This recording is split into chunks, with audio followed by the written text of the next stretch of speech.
100 years ago, lived a man by the name of Aesop. Who's Aesop? He's a particularly fine teller of fables, tales of comedy and tragedy, including a huge menagerie of bulls and cows and sheep and dogs and bats and mice and foxes, and many frogs.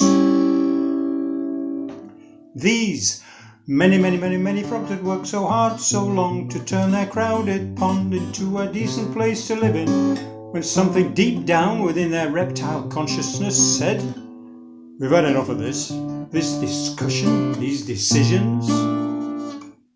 It's time to let one person do the worrying. We want a king." A king?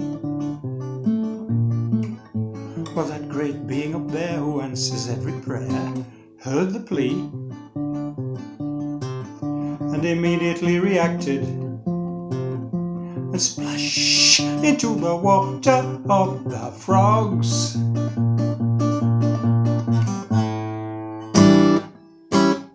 Cast a log.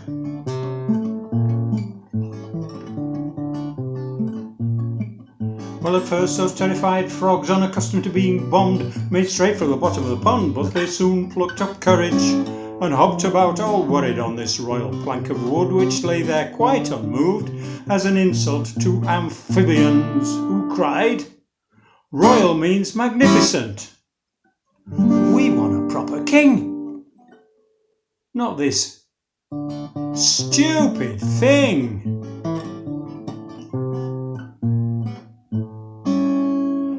Well, that great being up there, who answers every prayer, did not delay. Straight away appointed a big white stork to undertake the job.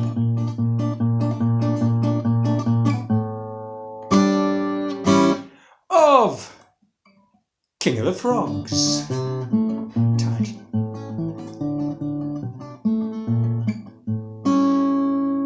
We should have seen those delighted frogs' eyes popping as the log transformed into a majestic towering form, and they bowed and scurried and curtsied and said, "Your Highness, have mercy, and wear our royal crown."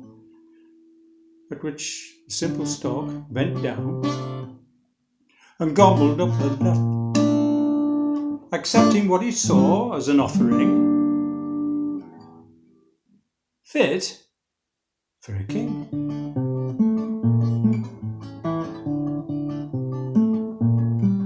One moral of this fable is to do what you are able in your state. Do not delegate your duties, and if anyone claims to represent your wishes, for crying out loud, be suspicious.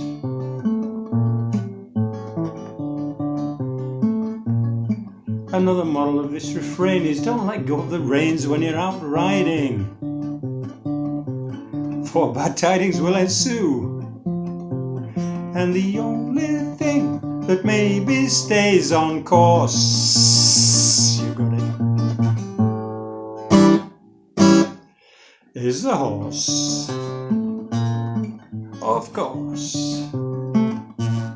Another moral we can read: if a sovereign's what you need, a piece of wood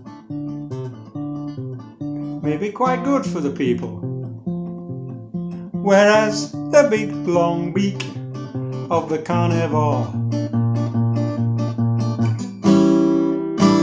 knows what it's for.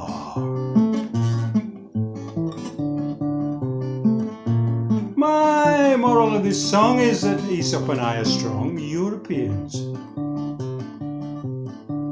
Lee and me are different, and we celebrate our own diversity. Outside the USA.